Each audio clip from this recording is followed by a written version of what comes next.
नमस्कार, स्वागत है आपका वी टाइम न्यूज पर और आपके साथ मैं हूं पहली चौहान। बढ़ते हैं खबरों की ओर।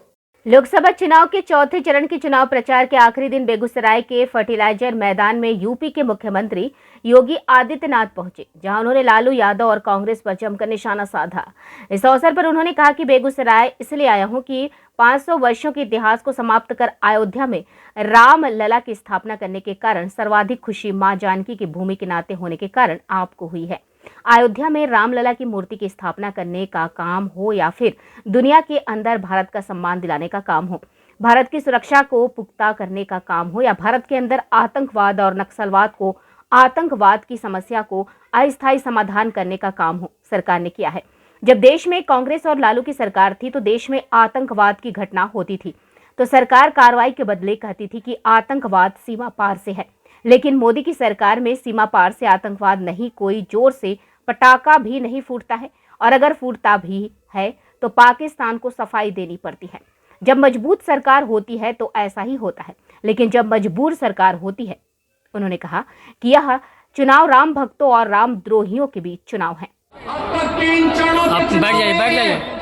और देश का सबसे बड़ा राज्य उत्तर प्रदेश है, 80 लोकसभा सीट है और हमने तो तय किया उत्तर प्रदेश वासियों ने कि 80 की 80 लोकसभा सीट पर कमल खिलाए। और मैं अब तक कह सकता हूं कि कई राज्यों में मुझे जाने का अवसर प्राप्त हुआ।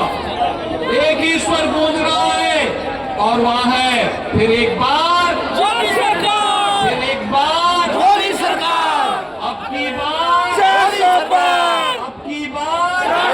इसलिए क्योंकि जो राम को लाए हैं हम उनको लाएंगे, राम को लाए हैं हम उनको लाएंगे। चुनाव तो बहनों और भाइयों बहुत स्पष्ट हो चुका है, राम भक्तों राम द्रोहियों के बीच में चुनाव जा चुका है। आत्मनिर्भर और विकसित भारत की संकल्पना के लिए कार्य कर रहे हैं, सबका साथ और सबके विकास के लिए कार्य कर रहे हैं। जो रामद्रोही हैं उनका पाकिस्तान प्रेम जग रहा है, आप देख रहे होंगे, उनका पाकिस्तान प्रेम जग रहा है। राम भक्तों पर गोली चलाते हैं और बहन और भाइयों किसी माफिया के मरने पर मातम मनाते हैं। ये लोग राम भक्त सत्ता में जाएंगे क्या? इनको जाने का अधिकार होना चाहिए क्या? भाइयों, बिहार में लालू जी के नेतृत्व में कांग्रेस और लालू जी के राज में बिहार में अराजकता चरम पर पहुंची थी। आतंकवाद सिर चढ़ करके बोल रहा था, गुंडागर्दी चरम पर थी और लालू जी आज भी जब भारत डिजिटल युग में प्रवेश कर चुका है तब भी लालटेन युग में आपको ले जाना चाहते हैं। लालटेन युग में जाएगा बिहार क्या?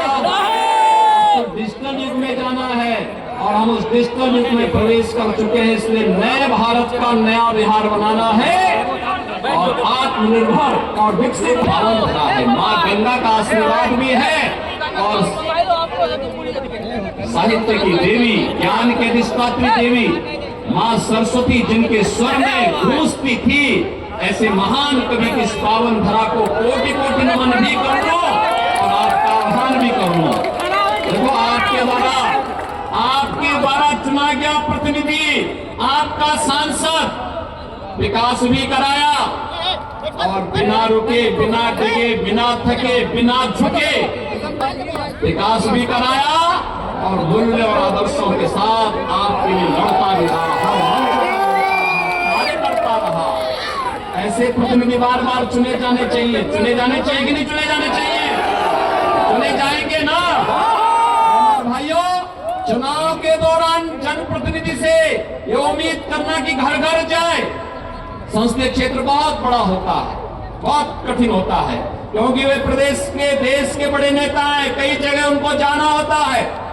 इसलिए मेरी आपसे अपील होगी कि मोदी जी का प्रतिनिधि बनकर और स्वयं गिरिराज सिंह बनकर के घर घर जाकर के घर घर जाइए, जाने के लिए आगे आइए।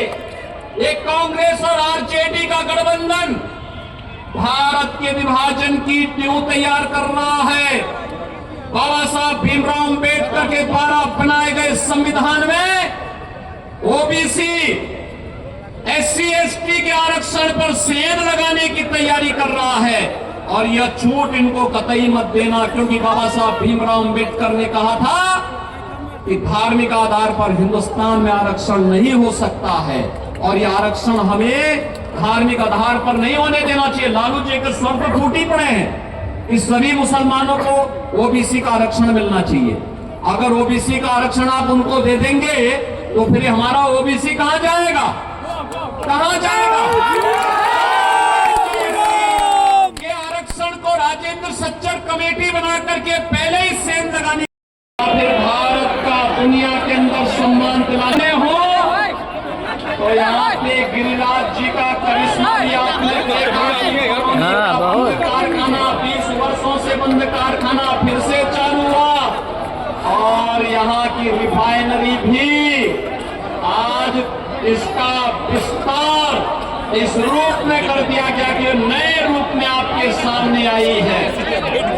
भारतीय जनता पार्टी और एनडीए की सरकार मोदी जी के नेतृत्व में एक नए भारत का दर्शन करा रही है। तो नए भारत का नया बिहार भी बनना चाहिए कि नहीं बनना चाहिए? नए भारत का नया बिहार आप देख रहे होंगे, आपने देखा होगा बीजेपी की सरकार थी तब आतंकी घटनाएं घटित होती थी, और जब आतंकवाद पर कार्रवाई करने की बात होती थी लोग क्या कहते थे आतंकवाद सीमा पार से है। एक ही बहाना होता था, सीमा पार से आतंकवाद। बहनों और भाइयों, आज सीमा पार से आतंकवाद नहीं, आज तो कोई कहता कि मेरा हाथ नहीं है। जब मजबूत सरकार होती है तो ऐसे ही दुश्मन अपनी औकात पे रहते हैं। जब मजबूत आतंकवाद सिर चढ़ करके बोलता है, उस सरकार ने सुरक्षा भी दिया है, सम्मान भी दिया है, विकास भी कराया है। काशी में काशी विश्वनाथ धाम का दर्शन आप तो भारत जदयू और बीजेपी की सरकार बिहार के अंदर बाढ़ की समस्या का स्थायी समाधान के लिए भी निरंतर कार्य कर रही है। बहनों और भाइयों, भारतीय जनता पार्टी आज अपने सहयोगी दल जदयू, लोजपा और अपने अन्य सहयोगी दलों के साथ मिलकर के इस चुनाव में इसलिए आई है, अगर वो सत्ता में आएगी तो सत्ता में आने पे अल्पसंख्यकों की रुचि के अनुसार उनको खान पान की स्वतंत्रता देगी। बहनों और भाइयों, मैं आपसे पूछना चाहता हूं, ऐसा कौन सा भोजन है जो अल्पसंख्यकों को रुचिकर लगता और बहुसंख्यकों को नापसंद हो? भाई सत्तू तो सभी खाते हैं, बाटी चोखा भी सभी खाते हैं, लेकिन एक में है हमारा बहुसंख्यक समाज कहता हम गौ मांस नहीं खाएंगे, गौ हत्या भी बर्दाश्त करेंगे। क्या इसको स्वीकार करेंगे? क्या कांग्रेस की मंशा को, क्या जेडी की मंशा स्वीकार होगी? और भाइयों, नहीं होगी। तो इस पाप के लिए इनको माफ भी मत करना, इनको माफ भी नहीं करना। रामद्रोही है जो बाबा साहब भीमराव अंबेडकर के द्वारा बनाए गए संविधान को धार्मिक आधार पर बांटना चाहते हैं। जिन लोगों ने आपको विकास से वंचित किया, जो लोग बिहार में अराजकता के कारण थे, ये चुनाव उनकी जमानत को जब्त करने का एक माध्यम बनना चाहिए। सहमत है? तो हम आश्वस्त होकर के मैं मोदी जी को बताऊं कि बेगूसराय से गिरिराज सिंह की भारी बहुमत। वी टाइम न्यूज के लिए बिहार बेगूसराय से मोहम्मद नबी आलम की रिपोर्ट।